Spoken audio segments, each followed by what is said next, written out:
Everyone, this is Muskan Parvez. Welcome you all on your own YouTube channel be prudent. So आज हम लोग जो topic cover करने वाले हैं उसका नाम है rules of writing chemical formula. वैसे तो मुझे ये वाइट बोर्ड पे पढ़ाना चाहिए, लेकिन मेरी ट्राइपॉड की लेग थोड़ी सी टूट गई है, जिसकी वजह से वो रीच नहीं मिल पा रही है मुझे। लेकिन फिर भी मैंने अपना 100% दिया है ताकि आप लोग को A to Z सब कुछ समझ में आ चुके। लेकिन उससे पहले अगर आपने हमारे चैनल को सब्सक्राइब नहीं किया है तो जाइए और सब्सक्राइब करके, क्योंकि मैंने बहुत सारे एग्जाम्पल्स करवा रखे हैं इसमें, तो आपको बहुत सारी हेल्प मिलने वाली है।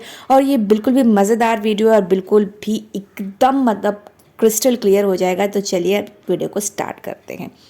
सबसे पहले तो हम लोग चैप्टर का नाम देखेंगे जिसका नाम है एटम एंड मॉलिक्यूल्स। उसमें हम लोग सीखेंगे कि फॉर्मूला कैसे लिखते हैं। सबसे पहले हम रूल्स देख लेते हैं, लेकिन मेरा मानना है कि रूल से भी ज़्यादा इंपॉर्टेंट होता है कि जब हम उसको अप्लाई करते हैं।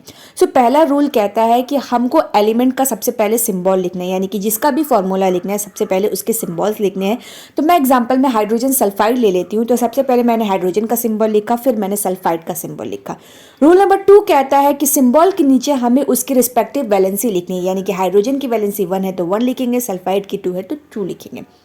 तीसरा कहता है कि वैलेंसी को क्रॉस ओवर कीजिए, यानी कि हाइड्रोजन और सल्फाइड की वैलेंसी को एक दूसरे से क्रॉस ओवर कीजिए। चौथा पॉइंट कहता है कि 1 पहले के नीचे दूसरे की वैलेंसी लिखेंगे और दूसरे के नीचे पहले की वैलेंसी लिखेंगे, यानी कि हाइड्रोजन के पास सल्फाइड की वैलेंसी और सल्फाइड के पास हाइड्रोजन की वैलेंसी लिखेंगे। तो ऐसे में हमारा फॉर्मूला बनकर तैयार हो जाता है हाइड्रोजन सल्फाइड का H2S। ठीक है, ये फॉर्मूला बनके तैयार हो जाता है। अब ऐसे और सारे एग्जाम्पल्स है जिसको हम लोग देख लेते हैं। तो चलिए आगे बढ़ते हैं। अब हम लेते हैं हाइड्रोजन क्लोराइड। हाइड्रोजन का हम लोग सिंबल लिखेंगे H, क्लोराइड का होगा Cl। अब हाइड्रोजन की वैलेंसी है 1, क्लोरीन की वैलेंसी भी है 1। अब हम क्रॉस ओवर करेंगे तो हमें क्या मिल जाएगा फॉर्मूला, H के नीचे भी 1 और Cl के नीचे भी 1, तो 1 लिखना ज़रूरी नहीं है, ओवरऑल मिल गया HCl। ये हमारा फॉर्मूला तैयार। चलिए दूसरा एग्जाम्पल ले लेते हैं, सोडियम ऑक्साइड।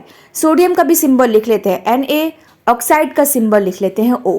अब हमें पता है कि सोडियम की वैलेंसी तो 1 होती है, लेकिन ऑक्साइड की वैलेंसी 2 होती है। अब क्रॉस ओवर कराएंगे तो सोडियम के नीचे ऑक्साइड की वैलेंसी आएगी, ऑक्साइड के नीचे सोडियम की, तो फॉर्मूला हो जाएगा Na2O। तो ये बहुत ही सिंपल था और बहुत ही ज़्यादा मज़ेदार है। देखिए किसके नीचे किसकी वैलेंसी आएगी।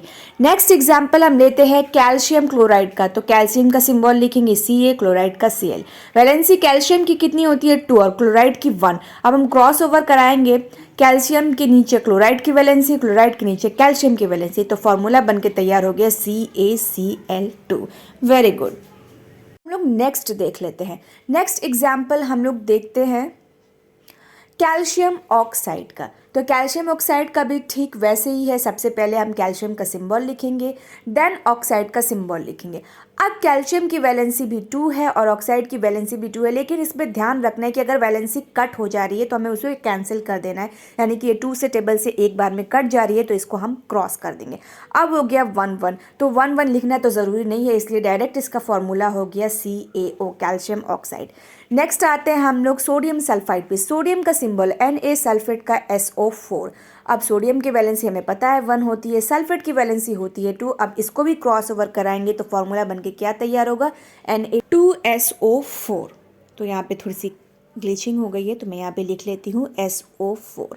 नेक्स्ट एग्जाम्पल जो हमारा है वो है कैल्शियम हाइड्रोक्साइड। ये जो है ये एक पॉली एटॉमिक है, तो इसके लिए कुछ रूल्स अलग हैं जो कि हम देखेंगे। सबसे पहले तो एज यूजुअल हम सिंबल लिख लेंगे, और हाइड्रोक्साइड क्योंकि पॉली एटॉमिक है तो इसकी जो भी वैलेंसी होगी वो ब्रैकेट के अंदर हम लोग लिखेंगे।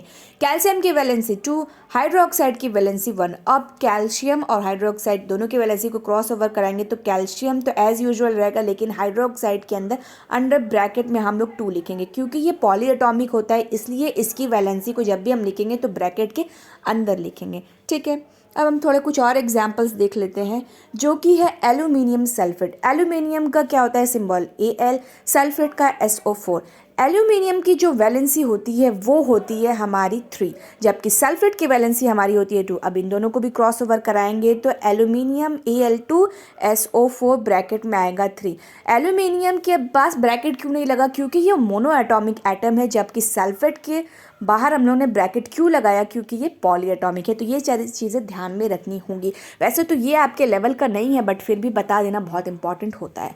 एक लास्ट एग्जाम्पल हम ले लेते हैं हाइड्रोजन सल्फाइड की, जो कि हमने पहले भी आपको बता रखी है, बट फिर last but not the least यहाँ पे मैंने 2 गलती से लिख दिया था क्योंकि मैं बह गई थी भावनाओं में।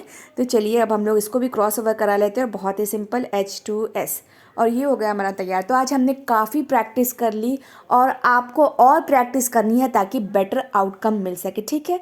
तो और प्रैक्टिस करते रहिए और चैनल को सब्सक्राइब करना बिल्कुल मत भूलिएगा। Stay tune, love you all.